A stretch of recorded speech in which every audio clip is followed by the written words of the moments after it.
No Facebook da TV Primeira, programa Mais Saúde, com Carla Palamoni.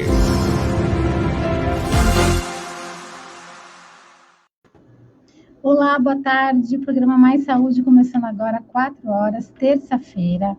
Hoje a gente vai falar sobre o quê? Sobre sono, principalmente focado para a infância. A minha convidada é a Dani Cobo, que ela é terapeuta do sono. Boa tarde, Dani, tudo bem? Boa tarde, tudo bem? Obrigada pelo convite. Eu que agradeço aí a sua disponibilidade para bater um papo com a gente, falar de um assunto tão importante, que principalmente para mãe de primeira viagem, bebezinho, a gente fica perdida, né, Dani? É bastante importante e já começar falando que sono não é luxo, né? Sono é necessidade, é vital. Então, é bem importante na infância. Verdade. Você também é técnica em polissonografia, que nome difícil. O que é isso, Dani? Polissonografia. Polissonografia é um exame que a gente faz para a gente conseguir medir as nossas ondas durante o sono, como que a gente dorme, os ciclos que a gente passa, para a gente poder diagnosticar se a pessoa tem algum distúrbio de sono ou não.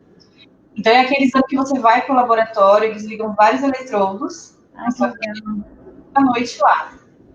E aí, o técnico, junto com o analista, vão observar esse sono durante a madrugada, ver a qualidade de sono, descobrir se tem uma apneia, se tem algum distúrbio, enfim, para poder melhorar a qualidade de sono do paciente. Entendi. E até bebezinho pode... É que assim, bebezinho para passar a noite é estranho, né? A gente, polissonografia você pode fazer com qualquer idade. A gente evita o máximo possível fazer com bebês, mas se por acaso precisa fazer, o bebê acaba dormindo no colo da mãe, né? Aqueles eletrodos são muito desconfortáveis e são eletrodos pela cabeça, nos pés, na perna, no peito. Então, é basicamente no corpo todo. Então, é muito desconfortável. Então, quando a gente faz, o bebê acaba dormindo no colo da mãe, porque é bem chatinho mesmo. A gente evita o máximo possível. Sim. Dani, você também é consultora do sono infantil. O que é? Como que você atua nesse sentido? Então, a consultora do sono infantil, ela trabalha, na verdade, capacitando os pais, né? A gente faz uma consultoria para os pais, para que eles possam entender a necessidade de sono da criança e fazer as melhorias durante o dia a dia. Então, basicamente, é atuado 3 pilares: o ambiente de sono da criança, os hábitos que ela tem e a rotina. Então, quando a gente consegue avaliar essas 3 questões, a gente consegue, de fato, aí, trazer um sono de mais qualidade para as crianças. Tá, então, assim, eu quero começar bem do beabá mesmo, assim, por que o sono é tão importante? Por que é tão importante dormir? Então, é que nem eu falei, né, a gente já tem que começar a entender que não é luxo, a gente precisa dormir. Além da gente descansar, ser revigorante, né, quando a gente está muito cansado, a gente dorme, no dia seguinte, quando a gente acorda, a gente sente outra pessoa, né? Quando dorme bem, né? Se dorme mal... Aí a gente se sente um caco, né? E isso muda o nosso humor, muda a nossa alimentação, a fome, muda tudo. Então, principalmente para as crianças, eles estão em fase de desenvolvimento constante, né? São aprendizados todos os dias, e enquanto a gente dorme, o nosso corpo está trabalhando. E ele secreta vários hormônios. Então, quando a gente não dorme bem, a gente tem deficiência de secreção de alguns hormônios. Então, eu vou dar um exemplo para você aqui, o GH, que é o hormônio do crescimento. Né? Acho que a maioria das pessoas já devem ter escutado falar do hormônio do crescimento. E ele é secretado, Carla, 90% dele durante o sono profundo. Então, você imagina uma criança que não dorme bem, ela precisa desse hormônio para crescer, e ela acaba tendo uma deficiência desse hormônio, da secreção dele, quando ela não dorme bem. E aí, muitas vezes, você leva no médico, porque quando a gente leva no médico no primeiro ano, é aquela consulta uma vez no mês, né? Para pesar, para medir. E aí, o bebê cresce, ele ganha peso porque ele cresce mesmo. Ele não fica parado. Mesmo ele não dormindo bem, ele vai crescer. Sim. E aí, chega na fase pré-escolar, a criança trava. E ela trava por falta do GH lá atrás, lá na primeira infância mesmo. Então, assim, aí muitos médicos especialistas falam pra gente assim, é assim mesmo, é uma fase, vai passar. Não é assim que a gente escuta? E é verdade, é uma fase, só que o tempo não vai voltar. Então, a gente não consegue voltar para recuperar aquela secreção de hormônio que a gente perdeu lá atrás.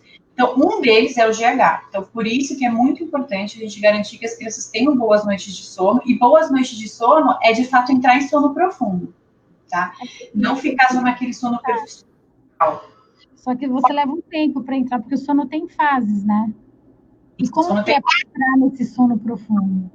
A gente tem 2 fases de sono. É o sono REM, que significa Rapid Eye Movements, e a gente tem o não REM, que é o Non-Rapid Eye Movements.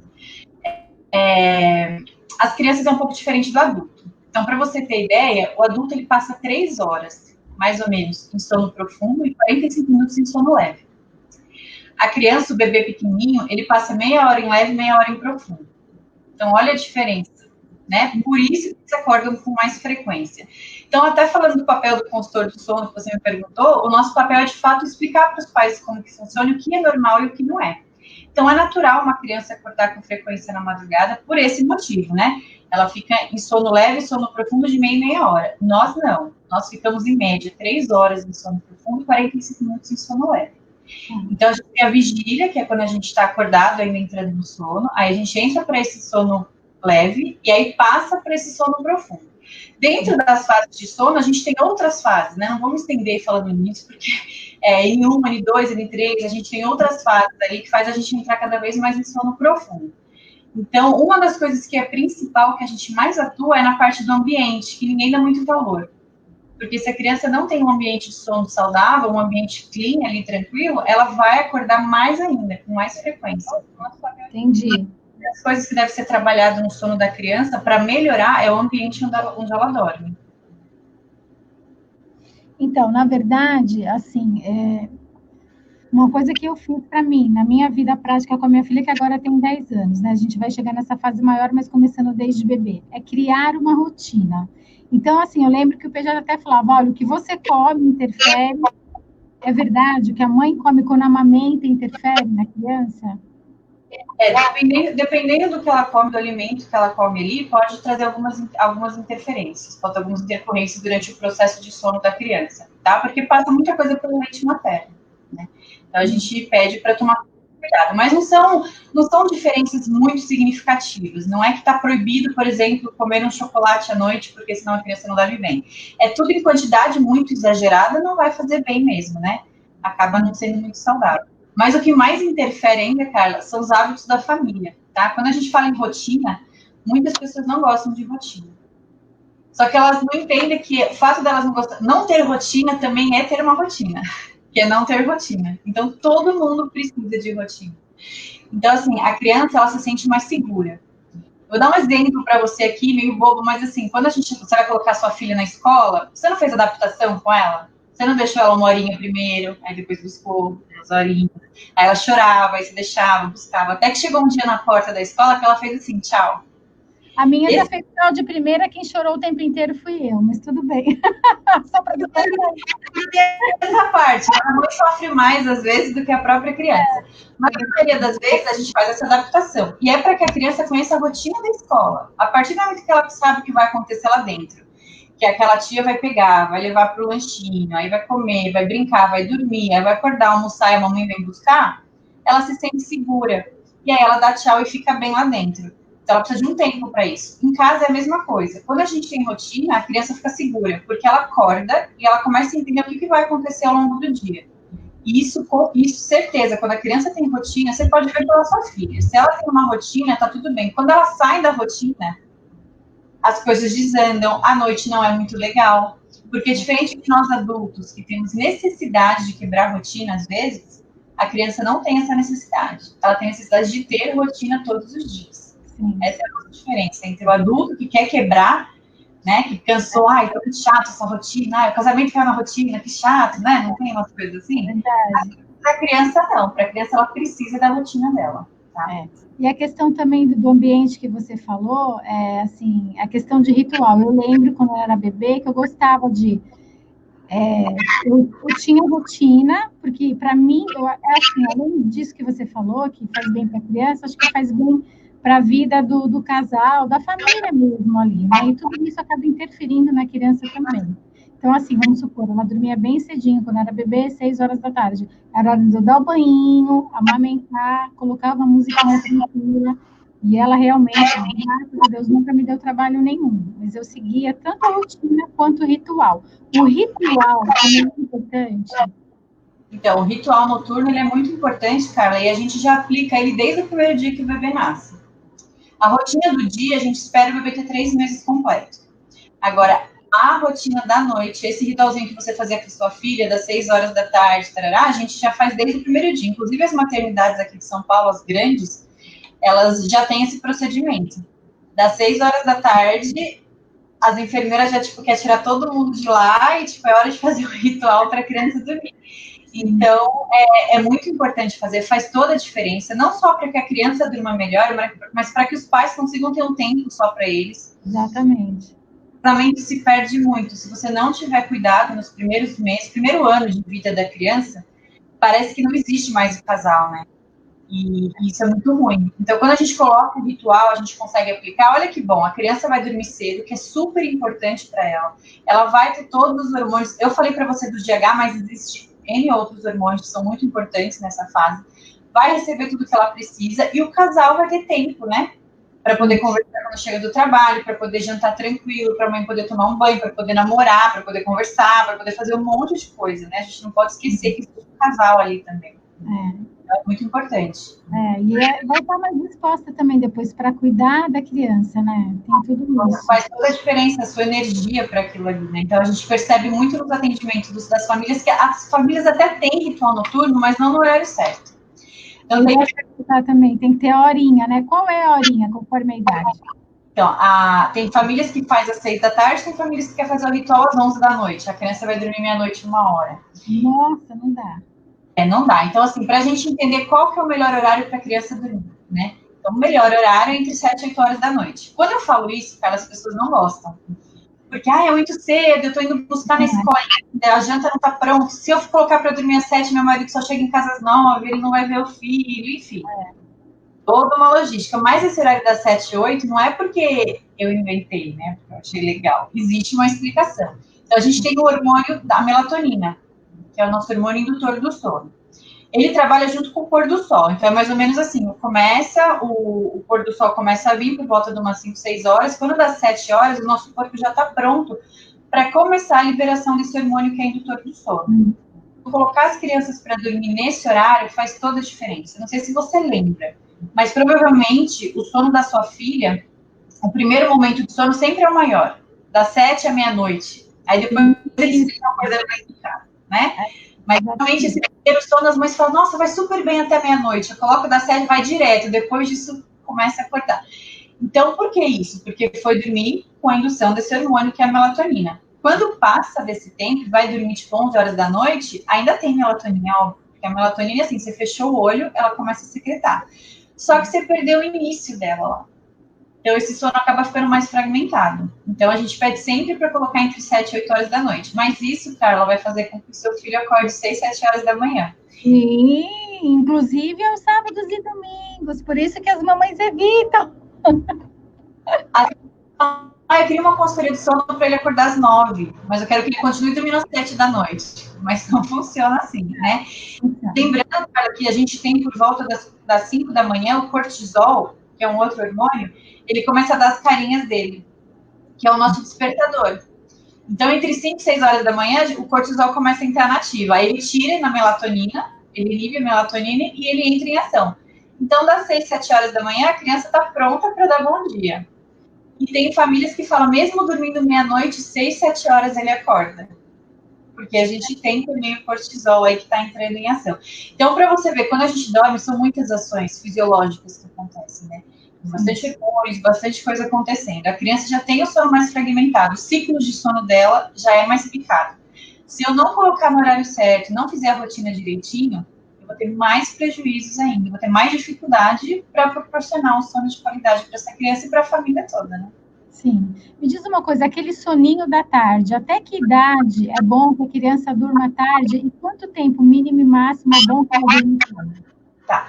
Então, assim, as sonequinhas, elas são muito importantes, tá? Quando eu expliquei para vocês, a criança fica meia hora em sono leve, meia hora em profundo. Eu preciso que ela passe pelos 2 ciclos. Então, isso diz que eu preciso de pelo menos 1 hora de soneca, certo? Porque aí eu faço meia hora leve e meia hora profunda. Então, as sonequinhas de qualidade são consideradas sonecas de pelo menos 1 hora. Agora, a quantidade depende muito da idade. Então, por exemplo, uma criança que nasceu agora, até os 4, 5 meses de vida, ela vai ter de 3 a 4 por dia. Depois dos 6 meses, ela passa a ter 2. E ela fica assim até 1 ano e meio, mais ou menos. Aí, depois de 1 ano e meio, quando ela faz 1 ano e meio, mais ou menos, ela começa a ter uma sonequinha de tarde, depois do almoço. E aí vai até os 4, 5 aninhos. Se você tem uma criança na sua casa que tem mais de 4, 5 anos, continua dormindo à tarde, tem alguma coisa errada. E não alguma coisa errada com a criança. Não é a criança, é alguma coisa errada com o ambiente que ela tá. Ela tá indo dormir muito tarde. Com a rotina, provavelmente. A rotina. Então, por exemplo, assim, ela dorme todo dia às 10, 11, mas tem que acordar para a escola às 6 da manhã. Aí, quando ela chega da escola, agora não, porque tá na pandemia, mas faz, né, escola em casa, enfim, tem aula até meio-dia normal. Aí ela quer dormir a tarde inteira, se deixar. Quer dormir 2, 3 horas. Então, a partir dos 5 aninhos, mais ou menos, a gente já considera que não há necessidade de dormir de tarde, contanto que a rotina do dia esteja regradinha, tá? Tá. Outra coisa, assim, que eu lembro que eu era uma leitora sobre isso, assim, questão de quantidade de horas de sono, porque cada idade também tem um tanto, né? Com 4 anos tem que dormir 12, depois com 7 são 10. Como que é isso? Então, na verdade, isso mudou já hoje, tá? Existem poucos dados de pesquisa no Brasil sobre sono. A maioria das pesquisas clínicas que a gente tem, elas são internacionais. E alguns anos atrás foi estipulada uma tabela de que os adultos precisam de no mínimo 8 horas, o adolescente no mínimo 10 horas, enfim, por aí vai. Na verdade, o sono, ele é individual de característica própria. Então, assim, existe uma média mínima para o adulto de 8 horas, para o adolescente umas 10, mas a gente procura não usar muito isso daí, porque, por exemplo, Carla, eu posso dormir 10 horas e ficar muito bem durante o dia, não atrapalhar minha qualidade de sono. E você pode ter o mesmo humor, a mesma, tá bem no dia seguinte com 6 horas, certo? Então, existem sim pessoas que fazem menos de 6 horas, tem alguma coisa acontecendo. Mas tem adultos que dormem 6 horas e eles estão saudáveis, eles estão bem porque é a necessidade do organismo deles, tá? E a criança a gente pede para observar. Aí você vai falar assim, tá, mas como é que eu vou saber, Dani, qual que é a quantidade de hora ideal para o meu filho? A gente sempre fala para você observar o humor. Se é uma criança que dá muito trabalho para acordar de manhã, sabe, que você tem que ficar chamando, que vai, que vem, tarará, sinal que tá com a rotina desregulada, precisa de mais horário de sono. Então, vamos voltar ao dia, ver o que aconteceu no dia anterior. Que horas que foi dormir? Então, como é que eu sei se o sono tá bom? A partir dos sinais que essa criança me dá. Ela acorda bem disposta? Ela faz as atividades durante o dia dispostas? Ela se alimenta bem? Ela tem o horário fixo dela de dormir, que ela não dá trabalho? Bater o sono, ela consegue se entregar para o sono, ela não fica tipo, lutando contra o sono, como as pessoas falam, né? Ela dá sinais de que ela gosta de dormir. Então, o próprio humor do seu filho, as características dele, que vai te mostrar se ele precisa de mais tempo ou não. Tá.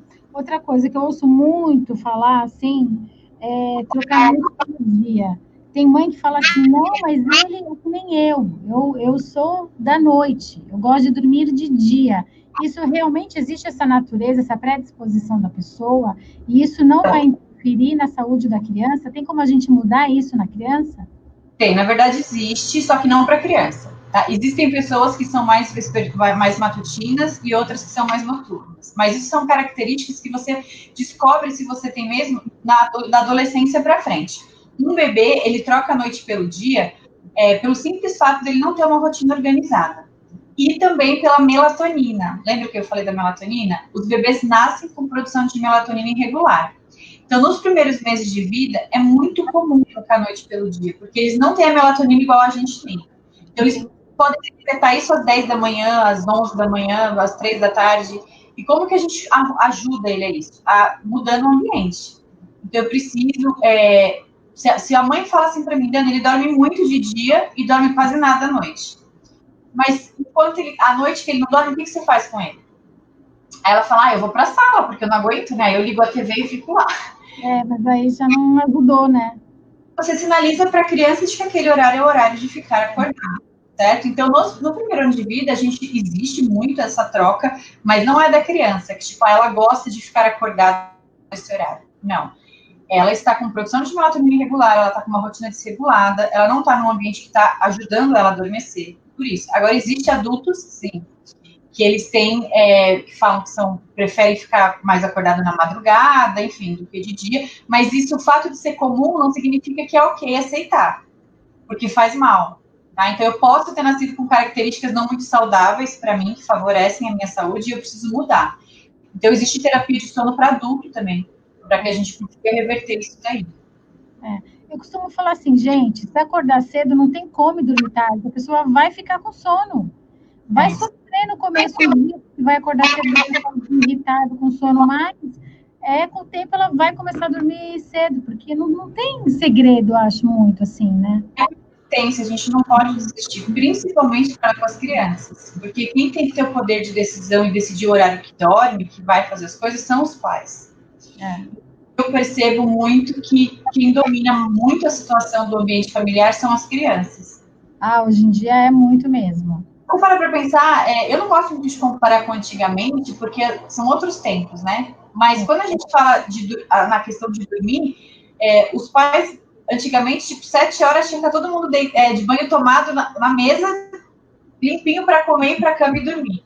Eu lembro que eu dormia com 10 anos, não digo, mas até uns 8, 9 anos de idade, era 8 horas e tinha que ir para a cama e acabou. É isso aí. Então, assim, antigamente se fazia, hoje não faz mais. Aí eu acho que é até ruim a gente ficar comparando muito, porque a vida da mulher hoje, principalmente, ela acumulou muita função. Então, falar que você é uma mulher igual a sua avó era, igual a sua mãe era, é mentira. Você tem muito mais funções acumuladas do que ela. Então, parece que a gente está até apontando a mãe de hoje, está errado, né? Sim, culpa. A gente nasce uma mãe, nasce uma culpa. Aliás, uma não, várias, né? E essa é uma delas. Mas o que eu quero dizer com isso é que antigamente os pais tinham controle. E era fácil, eles falavam, é assim e acabou, e a gente ia lá e obedecia e fazia. Hoje em dia, quem tem controle são mais as crianças do que os próprios pais. Mas isso porque a mulher está cansada, ela trabalha fora, muitas vezes cuida da casa, enfim. É outra vida hoje. Então, ela acaba deixando, muitas vezes, é assim mesmo, ele não gosta, vai, fica, quer dormir meia-noite? Tá bom, vai, faz. Não é o mais ideal. É verdade. Eu ia te falar da melatonina. Essa semana surgiu esse assunto até das minhas amigas que têm filhas menores, até falando da questão da melatonina, se pode dar para criança, se é indicado, se tem contraindicação. Tem melatonina que a gente possa dar? Então, não, a melatonina, ela é um hormônio. Então, a gente não pode sair dando hormônio para as pessoas sem antes medir taxas hormonais, se está faltando ou se não está. Se você fizer um exame para ver a quantidade de melatonina no corpo de um bebê, vai dar desregulado, porque ele nasce com produção desregulada, certo? Então, nem fazem esse exame. Então, não é porque está desregulado que eu vou dar a melatonina que vai regular. Não, isso é do corpo, é fisiológico e vai natural. Quando você começa a dar hormônio para um corpo que não precisa, o corpo entende que ele não, com o tempo, ele entende, eu não preciso produzir mais isso. Sozinho. Então, é um remédio, não é? E lá nos Estados Unidos, fora, né, vende na farmácia, umas balinhas em forma de gummy bear, sabe? Aqueles ursinhos. E bem mais baratinho que aqui. As crianças comem aquilo e os pais dão para as crianças achando que é um indutor de sono que não é, que faz bem, e na verdade não faz, tá? É um hormônio, a gente não sai dando hormônio para as pessoas de qualquer jeito.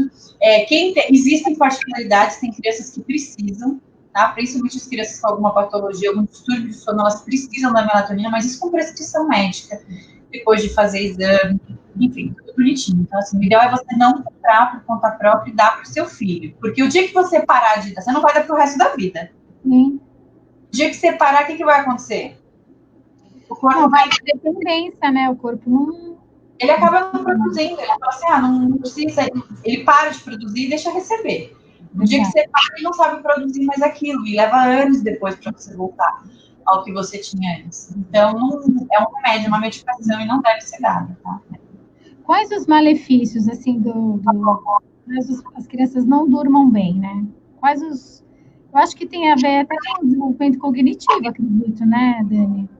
Mexe com tudo, coordenação motora, com desenvolvimento cognitivo, a parte emocional. A privação do sono também favorece o ganho de peso. A obesidade infantil hoje está muito atrelada à privação do sono das crianças. Quando a gente dorme, Carla, a gente secreta um hormônio chamado leptina. Você já ouviu falar vai dormir que emagrece? Já teve alguém para falar alguma vez, né? Dormir emagrece. Na verdade, não é que dormir emagrece. A gente secreta leptina, que é o hormônio da saciedade. Aí, quando você acorda, você está saciado. Quando você dorme mal, você aumenta os níveis de grelina, que é o seu hormônio da fome. Então, você acorda no dia seguinte querendo comer tudo que você vai pela frente. E a mesma coisa acontece com as crianças. Enquanto eles são pequenininhos, é bonitinho, né? Fica gordinho. Aí, depois que cresce, a gente começa a ter os problemas de saúde, já não começa a ficar tão mais bonitinho assim. Outros problemas, né? Que acabam trazendo a própria escola, conforme a criança cresce na adolescência. Então, hoje em dia existem estudos clínicos que mostram para a gente de que a falta de sono na primeira infância também está ligada aos índices de obesidade infantil que a gente tem hoje. É óbvio, não é a única causa, tá? Existem outras coisas, mas contribui. Então, até interferindo, até a ligação com o peso da criança, com a qualidade de vida dela, na qualidade de vida dela vai mudar isso daí também. Entendi. Então, criança também pode ter insônia, assim como adulto. A insônia, ela existe para a criança e ela é 90% da parte comportamental, diferente do adulto, tá? É uma patologia para alguns adultos, mas a gente fala também que 60% dos adultos é comportamento, é o seu estilo de vida que faz você ter insônia, tá? E para as crianças, 90%. E não é o comportamento, Carla, da criança, é o comportamento familiar. De família. Os pais chegam para a gente assim, você tem um remédio? Porque ele tem insônia. É desse jeito. É muito mais fácil eu pedir um remédio do que eu olhar para dentro da minha casa e ver que o problema está dentro da minha casa. Então, eu prefiro achar que o problema está com o meu filho, que eu vou vir aqui, vou receber uma medicação e ele vai dormir melhor. Então, é muito comportamental. Existe insônia sim, as crianças têm todas as características de recusa a dormir, de tentar dormir e não conseguir dormir, mas é muito comportamental. Aí a gente tem que fazer um trabalho mesmo de comportamento da família toda. O ambiente inteiro da criança vive. O que é engraçado é que a gente adora dar uma dormidinha, quando sobra um tempinho, tem uma oportunidade, que delícia, e a criança luta contra o sono, fica, briga, a gente é uma briga, até engraçado quando eles são bebês, né? Parece que tá lutando mesmo, assim, literalmente. E não gosta de dormir, não tem jeito, né? E não existe uma pessoa que não gosta de dormir. Dormir é muito bom. É revigorante, você descansa, você tem outra energia. O que acontece são crianças que não sabem dormir. É diferente. Além dela não saber dormir, ela não consegue fazer isso sozinha. Porque parece que é tão natural, cara. Você tá com sono, dorme. Não é assim? Tá com sono, dorme. A cama tá aí, tá tudo aí, tá aqui, por que você não dorme, né? Sabe o que eu ia te perguntar? Duas coisas. Questão de se existe alguma posição para a criança melhor. Eu só deixava minha filha de lado, por exemplo, mas eu era neurótica, que pudesse engolir o vômito, porque criança regurgita muito, né? Então, da posição. Travesseirinho, se usa, se não deve usar, como que é isso? A indicação que a gente tem atualmente da Organização Mundial de Saúde, da Academia Americana de Pediatria, é que as crianças devem dormir de barriga para baixo. De barriga para cima, perdão. De barriga para cima. Não se deve dormir de barriga para baixo e nem de lado, tá? Sempre de barriguinha para cima. Dentro do berço, a gente não pode ter nada, nem travesseiro. Sabe aqueles rolinhos, aquele protetor bonito que a gente usa? É nada, porque a criança está de barriguinha para cima. Se ela virar o rosto, ela pode ter contato com o protetor ou com o rolinho, ela não vai desviar e ela morre sufocada ali, tá? E aí não se sabe nem a causa, é considerada aquela morte súbita, né? Ela está dormindo. Então, hoje em dia, o que eles preconizam é sempre de barriguinha para cima e sem nada dentro do berço, nem cobertor, tá? O bebê. E aí os pais vão falar, nossa, mas e quando tá frio? Pijama, aquece na roupa. O pijaminha e climatizar o ambiente. Se você mora num lugar muito frio, você precisa climatizar o ambiente que dorme. É o mais seguro, tá? Então, a gente pede para não usar nada dentro do berço. Eles também não gostam dessa recomendação, porque projetou o quarto e colocou aquele kit berço e gastou um dinheiro naquilo, enfim. Aí eu falo, deixa lá para visita, porque é para visita, porque a criança... É verdade, bem isso, é pro gosto da mãe, porque a criança não faz diferença, né? Aí na hora de dormir você tira tudo. Verdade. Mas, assim, eu acho que tem exceção para criança que tenha refluxo, né? Que daí existe até um travesseiro especial, né? Crianças de refluxo tem uma particularidade totalmente diferente. E, na verdade, não se usa o travesseiro anti-refluxo. Aquele travesseiro de furinho que eles falam que é anti-refluxo, ele não é refluxo, tá? O anti-refluxo que é usado hoje, ele é um travesseiro que você põe por baixo do colchão. Então, ele deixa o colchão assim. Mas não é um travesseiro que fica no colchão. Deve ser até mais confortável dessa maneira, né? Embaixo do colchão. É uma elevação, é um suporte que você põe embaixo do colchão, ele dá uma inclinadinha assim e a criança não fica retinha, ela fica um pouquinho assim, tá? E aí você, inclusive tem uns reclinadores que eles são bem inclinados, e existe um saquinho que você coloca o bebê dentro para ele não escorregar. Ah, que legal. Para o pontinho do berço, né? Então, tem toda uma questão aí mais especial com essas crianças. Então, a criança de refluxo não deve ficar deitada realmente, né, na horizontal, porque pode trazer algum problema para ela. Tá. Dani, criança em fase escolar, qual a melhor hora, independente dela estudar, se ela estudar de manhã, ela tem que acordar muito cedo. Mas qual a melhor hora para ela dormir e acordar? E quais as dicas que você dá para ajudar a criança a dormir e acordar no horário adequado? Tá. Aquele horário que eu falei para você de 7, 8 horas da noite é o horário ideal para todo mundo, até para mim e para você. Tá? Sério? Fora da nossa realidade. A antropologia explica, não é verdade? Né? Não, eu falo assim, o pessoal que mora lá na roça, né, esse pessoal mais assim, eles vão dormir, né, super cedo e acordam 5, 6 horas da manhã. E eles são muito mais saudáveis que a gente, eles vivem muito mais que a gente, eles têm um humor muito melhor que o nosso. Então, é nítido de que eles são mais felizes no sentido de estar bem consigo mesmo, né? Então, o ideal seria a gente levar esse horário para a vida. Só que é muito difícil a gente fazer isso. Então, que nem você falar, a criança na fase escolar. O máximo que você conseguir manter essa criança, colocar para dormir 7, 8 horas da noite, é melhor. Quando a gente chega na adolescência, Carla, isso fica muito difícil. Porque o estilo de vida do adolescente, hoje, ele é muito diferente. Né? Então, por questão de estilo de vida mesmo. Então, acesso a eletrônicos, enfim, tudo isso. Então, coloca um tempo. Você não vai colocar um adolescente de 16 anos para dormir às 7, 8 horas da noite, que ele vai rir da sua cara. Sim. Né? Você nem vai conseguir fazer isso, né? Não vai conseguir o estilo de vida. Então, poxa, o que eu vou fazer? Vou deixar dormir 1 hora da manhã? Também não.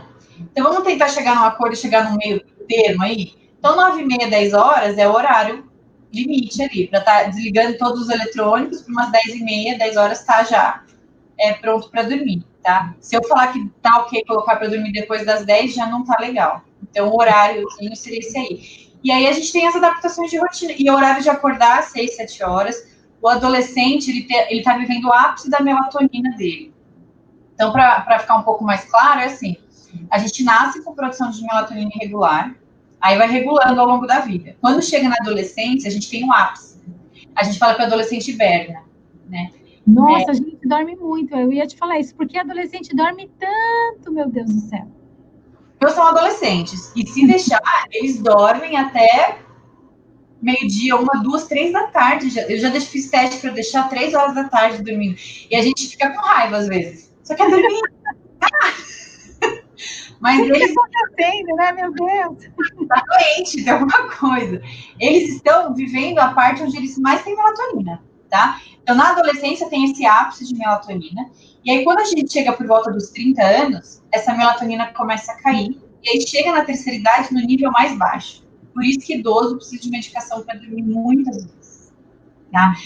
Então, assim, é muito estilo de vida. E aí a gente fala que tem que dormir 7, 8 horas, acordar 6, 7. Então, para a criança da fase pré-escolar, da fase escolar, que você falou, né, que a gente seja aí nessa primeira infância, o ideal é manter quanto mais cedo o horário, próximo das 6, 7. Das 7, 8, se essa criança tem que acordar 6 horas da manhã, 7 horas da manhã, para ir para a escola, ela precisa estar dormindo 8, 8h30, né? E aí você fala, como é que faz essa adaptação? A gente tem que mudar isso, Carla, desde a hora que a gente acorda. Não adianta assistir o programa aqui e falar assim, bom, a Daniele falou que tem que dormir 7, 8 horas. A partir de hoje eu quero todo mundo na cama às 7, 8 horas. Eles não vão dormir 7, 8 horas. Isso é gradual. E como gradual? Se a sua filha está acostumada a dormir às 10, você vai começar ela a colocar para dormir com 20 minutos antes. Você vai fazer uns 3, 4 dias de 9h40, depois de 9h20, depois de 9 horas, até chegar no horário que você quer, mas junto você vai mexendo no dia dela.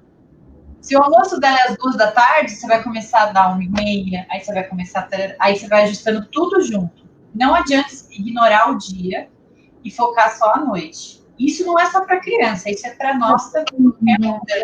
Tá? Uma noite de sono, a sua noite de sono, Carla, ela começa a ser construída a partir do momento que você acorda. Então você não tem que olhar o problema noturno. Meu filho acorda muito, ele não dorme à noite, esquece o que aconteceu durante o dia. Quando você vem para um tratamento de terapia de consultoria, a gente avalia desde a hora que a criança acorda. Então, você quer, sua filha teve uma noite ruim de sono, observe o que aconteceu durante o dia, desde a hora que ela acordou. O seu dia também, dormir muito mal. O que aconteceu desde a hora que você acordou do dia anterior? A gente tem que mexer tudo gradual. Mexe à noite, a gente vai trazendo o dia todinho junto com a gente. Senão, não funciona. Nossa, ótimas dicas. Uma coisa que a gente até, vou voltar ali, mas é uma... A gente sempre ouve quem tem bebê pequeno. Ai, deixa chorar. Morro de dó. A minha filha, por exemplo, eu acostumei ela no bercinho e ela nunca me deu trabalho, graças a Deus, para dormir. Mas se chorava, mas eu ficava ali do lado, não abandonava. Eu acho que é ruim, porque marca alguma coisa sofrida para a criança, não é? Assim, a gente tem que entender que choro é meio de comunicação. A criança não sabe falar, ela vai chorar. Então, a primeira coisa que os pais têm que entender é que eles não podem ter medo do choro, tá? Agora, o choro desassistido, ele é cruel. Pensa, se choro é meio de comunicação, e você tá tentando falar comigo, e eu te viro as costas e largo você chorando, é como se você quisesse conversar comigo, cara, e eu deixasse você falando sozinho e saísse andando. É a mesma coisa. Olha a diferença de eu escutar, de você estar querendo reclamar alguma coisa e eu estar lá do seu lado assim. Eu tô te ouvindo, né? Agora você querer reclamar e eu deixar você sozinho. Então a gente fala assim, ó, é comunicação, não pode ter medo de choro, porque a criança ela precisa inclusive do choro para desenvolver, tá? Ele é importante esse processo, mas nunca desassistido. Nunca fala assim, quer aprender a dormir sozinho? Fica aí, fecha a porta do quarto e larga a criança lá chorando. Ela não está no quarto do lado. Ela não sabe o que está acontecendo. Ela está querendo falar alguma coisa, ela não consegue falar aquilo. E ela se sente completamente abandonada, desamparada. E aí, muitas vezes, eles dormem, né? Porque, tipo... De tanto chorar, cansou, tadinho. E aí, quando a criança aprende a dormir, aí muitos pais falam assim, mas eu fiz isso e funcionou. Deu 4, 5 dias, estava dormindo a noite inteira. Tudo bem, só que ela dormiu a noite inteira. Ela parou de chamar você porque ela sabia que você não ia mais. É tipo assim, por que eu vou chorar? Ninguém vem mesmo, deixa eu ficar aqui sozinho. Então, isso não é legal, né? Então, assim, existe o choro? Existe. Falar que vai fazer um trabalho de mudança de hábito que não tem choro é mentira. Existe. Se eu mudar um hábito seu hoje, se você está acostumado a dormir de barriga para cima, eu falo, cara, a partir de agora você vai dormir só de barriga para baixo. Aí você vira de barriga para cima, eu te põe de barriga para baixo. Eu passo assim dias. Você vai olhar para minha cara e fala, meu, sai daqui, que saco, você vai me xingar, você vai fazer o que for, você vai brincar comigo. A criança não sabe o que ela vai fazer? Chorar. Mas se você ceder o que ela quer, aí ela entende que quanto mais ela chorar, mais ela vai ter. E não é porque ela faz manha, porque ela tá zambia, porque ela... Não, ela aprendeu desse jeito. Ela aprendeu que para ter o que ela quer, ela tem que chorar. Então, ela não está manipulando uma situação. Você mostrou isso para ela que é desse jeito. É bastante coisa, né, que a gente tem que prestar atenção. Sim, bastante. Dá trabalho, né? Dá bastante trabalho, mas é assim, vale a pena. Eu criei rotina, eu tinha esses rituais, mas eu sempre falei, gente, vale a pena. Eu vi amigas que sofriam, falava, você vai ter um trabalho no começo, depois é automático, vira rotina, vale a pena. O que eu falo é isso, vale a pena. Oi, desculpa. O primeiro mês é uma loucura total, aí, o mês de primeira viagem, gente. Eu lembro que chegava 3 horas da tarde, eu nem lembrava se eu tinha almoçado ou não. Isso fica para mim, né? Deve ter mãe que de repente é diferente, mas eu acho que para a maioria a gente fica muito confusa. E aí eu lembro que uma menina falou assim para mim quando eu estava grávida: olha, o primeiro mês você vai ficar que nem louca, mas lembra que passa. E eu sempre, quando eu estava desesperada, eu falava, ela me falou que passa. E é isso, gente. Se você estiver alucinada, às vezes acontece, mas passa. Depois as coisas vão se encaixando, né? Isso mesmo. É uma fase que passa, só que a gente não pode ignorar os sinais de sono das crianças. Sim, sim. Para dormir. A gente passou do tempo, mas é que é um assunto tão legal e eu queria só falar o seguinte: agora, por conta da pandemia, todo mundo mudou a rotina, o humor, tá tudo diferente. Eu acredito que mudou para mais difícil, assim, o dia a dia dentro de casa, tudo. Então, às vezes, os pais que precisam trabalhar dentro de casa também, fazer tudo ao mesmo tempo agora, né? Tá bem assim. Então, eles acabam até cedendo, deixa a criança dormir mais tarde, para acordar mais tarde, porque ele precisa trabalhar, e com criança em casa fica difícil. Então, deu uma bagunçadinha em tudo. Quais as dicas que você pode dar? Ou alguma criança que veja com distúrbio, acredito que deva ser natural agora nesse momento, não é? Então, agora com a rotina dos pais dentro de casa de trabalho, é o que você falou, os pais acabam optando por outros horários para as crianças dormirem, para que eles consigam trabalhar mais. E as crianças ficam também sem atividade. Então, a falta de estímulo faz com que as crianças também não durmam bem. Então, o que eu gosto de falar sempre nessa época de pandemia, A criança ela não precisa, Carla, de ter estímulos de hora em hora. Ela precisa ter um período para ser estimulada. Isso a criança maior também, até a sua filha de 10 anos, por exemplo. Tá? Então, eu falo assim para os pais, se você conseguir tirar 40 minutos de manhã, 45 minutos de tarde para estimular o seu filho e colocar ele para dormir cedo, inclusive acordar cedo, fazer a rotina, né, bonitinha, ele não vai te dar trabalho enquanto você tá... É lógico, é uma criança, tá? Vai ele te chamar algumas vezes, enfim, mas ele não vai te dar o trabalho de ser uma criança com privação de sono, cara, porque a privação de sono faz a criança parecer um gremlinzinho, né? Ela fica nervosa o dia inteiro e ela acaba... E os pais também. Fica todo mundo estressado. Então, o que eu falo que falta durante a pandemia para essas famílias é estímulo para as crianças. Porque eu estou em casa o dia inteiro com o meu computador ligado, com o chefe, com coisas para fazer, né?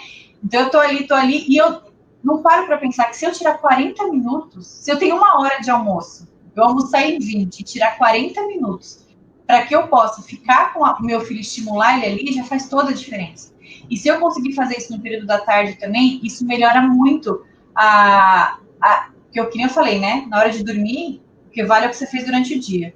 Então, isso vai deixar a criança mais relaxada e mais tranquila para que ela durma mais cedo à noite. E se ela acordar cedo de manhã, não tem problema. Porque ela vai estar bem-humorada, vai estar revigorada, vai dar o trabalho que toda criança dá, enfim.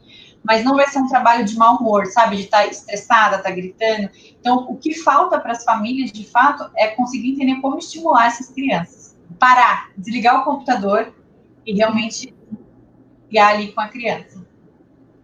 É o que a gente fala muito hoje em dia, né? Viver o agora, estar no presente, prestar atenção no que está fazendo.